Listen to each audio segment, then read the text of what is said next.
Galaanaan akkamitti guyyaa lama keessatti miiliyoonaan laalamuu danda'ame. Anillee komantii tokko barreesseen ture. Raagni kiyyallee naaf taqabbalamee jira jechuudha. Guyyaa lama keessatti miiliyoona laalamuu rikaardii akkamitti cabsuu danda'e gahee kana eenyutu taphate. Akkasuma ammallee qeeqa kaadiroonni asirratti oofanii fi warroonni keenya qeeqa kana maalitti ilaaluu qabna? Nuti akkamitti fudhachuu qabna? Qeeqa fakkeenyaaf kaadiroonni maaliif waan kana godhan? Galaana gaaromsaa irratti warroonni waan garaagaraa barreessan jechuudha. Tokkolleen amma reefuu tana liivirra haasaa jira waa'ee isaarra waa'ee kursii qullaa ta'etu jechuudha. Waa'ee kanaallee waliin ilaalla. Haga ammaatti maal fakkaata? Ciminni dadhabinni jiru maalinni fuula dura foon maal godhuu qabna? Kan jedhu waliin ilaalla. Hagarumaatti nafaana tura. Dhiheenya kana ajandaan waa'ee galaana gaaromsaa ta'ee jiraami. Tokkotu kaleessa komantii kiyya jalatti jechuudha. Ati YouTube kee guddifachuuf hinaan jedhe. YouTube kiyya guddisaa galaana gaaromsaa guddisuun sanuma siif galee jira akeekni kiyya jechuudha. Naqeequu isaati beeka akka isaatitti YouTube kee guddifachuuf jedhe. Sirriidha. Sanumaa fi anillee YouTube kiyya guddifachaa galaana gaaromsaa guddisuuf jechuudha. Guddina Oromoon guutuun irratti hirmaateenii miiliyoona guyyaa lama keessatti yeroo akkasiin jedhu amma xiqqashoo nu hafaa jechuudha. Amma miiliyoona guute siin jechuu guyyaa miti. Komantii tokko barreesseen ture galaana jalatti jechuudha. Yoo rabbi jedhe guyyaa lama keessatti miiliyoona ni uumna jedheetiin tilmaamuma yeroo sanaan hamileedhaaf osoo hin ta'in dhugumatti yeroo san akkaataa itti ilaalamaa jiru irratti tilmaama kiyya jechuudha. Raayini kiyya tahee jira jechuudha. Haa ta'uuti halkan keessa karaa naannoo sa'a jahaatitti galaana gaaromsaa kan inni maxxansee haga sa'a jahaatitti miiliyoona ni guunna rikaardii galmeessinee jirra. Baga gammaddanii baga gammanneen isiniin jedha. Guyyaa lama keessatti miiliyoona duraan barbaatii keessatti miiliyoona ajaa'ibsiifataa ture jechuudha. Amma torbaanii miti guyyaa lama sa'a 48 jechuudha. Oromoon karaa sooshaal miidiyaa yoo dhufte bara dubbii galaanaatii miti. Akka heddumina keenyaatitti xiqqoo Facebook irratti homaan jennu ni beektu Facebook irra ni jirra. Gara sooshaal miidiyaa bira gara Twitter gara YouTube keessattuu YouTube madda information dhugaa madda warri barate irratti jiru madda barumsi garaagaraa maaliif leetu madda daldalaati. Bakka magaalaa bakka bittaa gurgurtaati jechuudha. Sooshaal miidiyaa biraa irraa wanni adda isa godhu ati TikTok irraa fakkeenyaaf ijoolleen qeerroo TikTok irraa kadheechisanii sammuu isaanii bashannansiisuu fi viidiyoo gabaabaa jira maxxansan yaada isaanii gabaabinaan ibsachuuf Facebook irras akkasuma yaada isaanii ibsachuuf information tokko fudhachuuf YouTube garuu maalinni madda galii madda information dhugaa jechuudha. Bakka namni beekumsa isaa kan qabu kan siyaasa qabullee kan gartee wantoota garaagaraa qabullee gabbahee irratti yaada isaa ibsatee itti bitatee gurguratu jechuudha. Kanaafu nuti gara YouTube namni keenya akka as dhufu waa hedduu fayyadachuudha nama kenna. Artistiin biraallee gaafa bahe kan shira sabaratti hojjetu osoo hin taane kan saba bakka bu'ee dhufu kamiyyuu jechuudha. Galaana gaaromsaa qofaa miti amma nuti kamiifuu jechuudha. Haaluma kanaanii itti fufamuu qaba jechuudha. Fakkeenyaaf amma galaana gaaromsaa amma miiliyoona takka guyyaa lama keessatti ilaalamee haa jennu. Fakkeenyaaf amma dura Teedii Afroodha.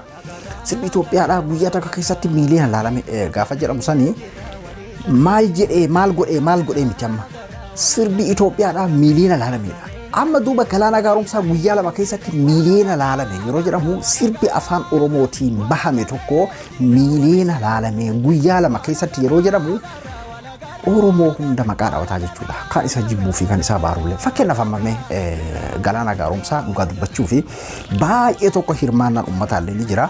Hirmaannaa akkana kana beeki keekii jabaadhaallee yeroo takka argatee jira. Amma tokko rakkinni nuti qabnu Oromoo kun maali ni beektu? Xiiqii irratti goobaziidha.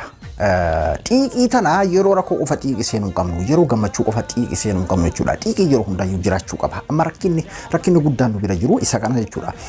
Xiiqii yeroo rakkoodhaa fakkeenyaaf amma galaana gaaromsaa dhugaa dubbachuu fi nama artistii Haacaaluu wajjin guddatee nama iccitii isaa quba qabu amma dura bara dhaammatee jirallee ana lubbu haaceen osoo jirru guyyaa takka na yaamee mee ati maal qabda kana qaba jedheeni ni arattu miti gaafa taaziyaa isaa irratti jechuudha kana qaba jedheeni yeroo akkas jedheeni maqaa eenyutu jira maqaa kiyyaan jira jennaan ilmaan kee maaliin guddatti jedhee natti ka'ee anaa fi ati bara jiraa miti anaaf ati du'aadha lubbuun goota anaaf ati jiraa miti kanaafuu ilmaan kanaaf jijjiiri maqaa kanatti maqaa ilmaanitti maqaa haadha ilmaan keetti jijjiiri naan jedhee inni linsirbi isaa keessatti eega Haacaaluuti nama marattu jedheeti himatee jira jechuudha.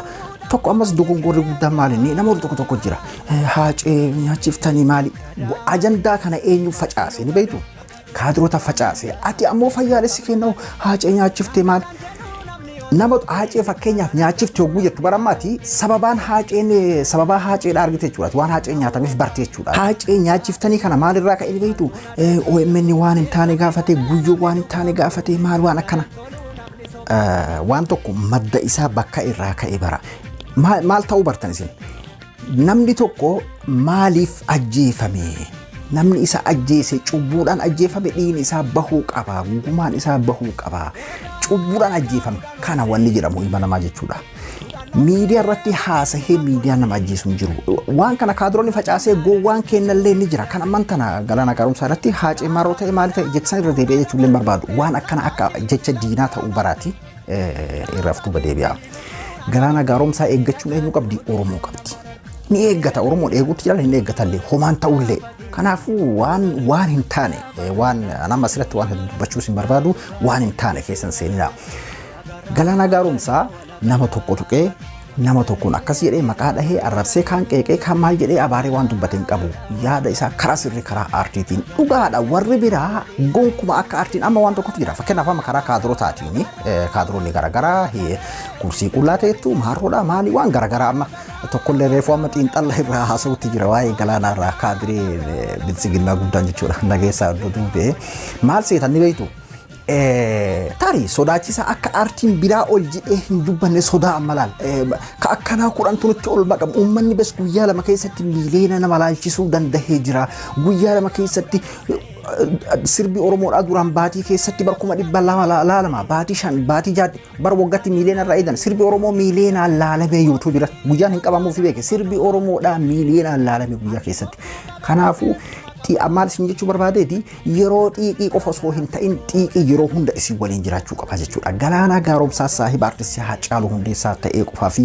waan bareeda qabatee dhufe dhugaadha yeroo hunda immoo sirba aartii Oromoodhaa keessattuu kan haala kanaan jechuudha gahee isaa baate qineedhaan sorgoodhaan jechoota garagaraa fayyadamee akkanatti aartiidhaan ibsee kilipii bareedaa kana kabaasee yeroo hundaa xiiqiin akkuma jirutti ta'uu qaba jechuudha Galaanatti gorree abomboleetti dagachuu hin qabnu Fayyisaa Furii dagachuu hin qabnu Andu'aalam dagachuu hin qabnu kan biraa ka dhufullee haaluma saniin simachuu qabna isin jechuu barbaadeeti kaadironni sodaachisaa aartiin biraa nutti osin dhufinidha sodaadha beekee kun amma waan biraan seen ati ammoo kana gara biroo eeggachuun sirriidha akkuma Kadiiroo Elemoo jedhe Kadiiroo Elemoottu maal jedhe jechuun jechuun naafate lubbuun abbaa malee abbeeraan qabdu jedhe eeggachuun sirriidha eeguun sirriidha garuu waan biraa waan duubaan deemtaniin kana dhiisa jechoota isaan jedhan kana ragaadhaaf ol kaa'adha ati ammoo jecha diinni jedhu deebitee ofiin hin jedhin OMN amma bar nama bar OMN Haacaaluu nyaachise nama jedhu faadhatu jira OMN qawwee dhukaasee nama ajjeesu qaba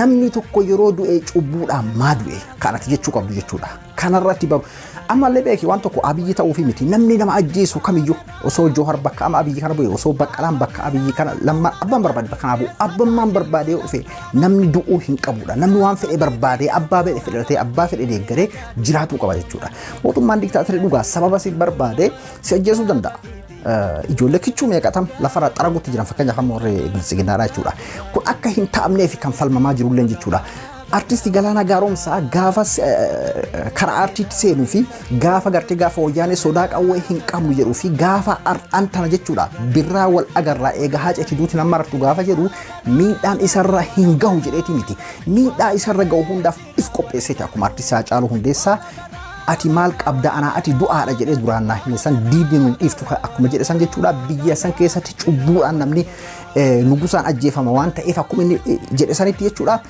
uf qopheesseeti uf eeguu fi sabni isa eeguun akkuma jiru ta'e jechuudha ati ammoo waan biraa keessan seeniin waa hedduudhaan waan asirratti dubbachuus hin taane jechuudha kanaafuu akkasitti deemuu qabna isin jechuu barbaadeeti kaadironni wucuun isaanii artistii biraa ka duubaan dhufu sodaachisuu barbaadaniiti fakkeenyaaf eenyu namni isaa akkanatti qopheesse asumaan immoo waan isin ajaa'ibsiisu Galaanaa Gaaromsaa walaloo fi yeedaloon kasaati namni tokko hojjannee fi beeki cimina isaa amma fakkeenyaaf aartii tokko kan namni katabeelli sagalee qofaan dubbatee miti beeki cimina sammuu isaa keessaa maddeedha jechuudha sammuu isaa keessaa bahee yeedaloon isaa walalooleen Galaanaa Gaaromsaati jechuudha gargaarsa nama tokko malee jechuudha meeshaadhaan garagaraa viidiyoodhaan kilippiin istuudiyoon itti hojjetame baay'ee tokko bareeda meeshaan dhawameef baay'ee tokko bareedaadha walaloo fi yeedaloon kan isaati jechuudha waa'ee kursii kanarratti namayyuu yaada garagara irratti kennachuu danda'a san isa bira dabra.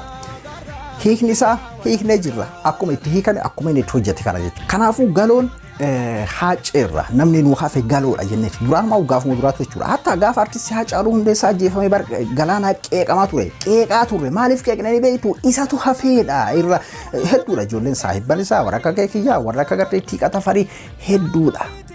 Galaanaa qofa jechuu kiyyaa miti. Akkuma san galaanaan kun nama ijoollummaa waliin guddatan fotoodhaan isaanii kun hedduu ka dhalootaan beekuu baannullee fotoodhaan isaanii gaafa ijoollummaa irraa gaafa xixiqqashoo irraa waliin fotoo ka'aa guddatan hedduutu sooshaal miidiyaa kanarratti ni agartan jireetii yaada. Akkasuma warra akeeka tokko qabu warra gaafa TBL fi TBLF irratti qabsaa'aa baheedha gara aartiitiin karaa dhaloota naannootiin waan hundaanuu walitti dhiyaatu jechuudha. Saahibummaadhaanii jiruu fi jireenya hundarrattuu walitti dhiyaata waan ta'eef gaaf sanuu galaanaan jiru qeeqaa ture jechuudha. Maalii ati saahibaa namni reeffa isaa lafaa kaasallee sihi waa'ee isaa nutti as himiidha ka jedhu qeeqaa turreebi. Kanaafuu akkuma san jechuudha galaanaanii akkuma sanitti haacee akka obsin yookiin ammoo nu godheeti nulleen akkasumatti ammoo Oromoonis simatee jira. Yeroo duraatiif sirbi Oromoodha guyyaa lama keessatti miiliyoonaan daawwatameeti jira. Baay'ee tokko waan nama gammachiisudha.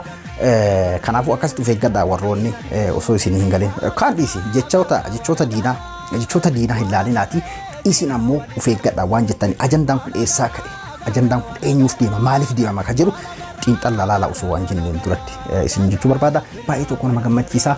Amma haga sa'aatii inni maxxanfame sa'a 6 gahuu sanitti jechuudha. Miiliyoona 2 akka ajaa'ibaatitti guuta. Shakkii tokko illee hin qabnu komantiin illee bakka argatee jira. Adabduu dhabduu moobaala biraa hanga qophii biraatii waliin deebinutti nagaan naa tura.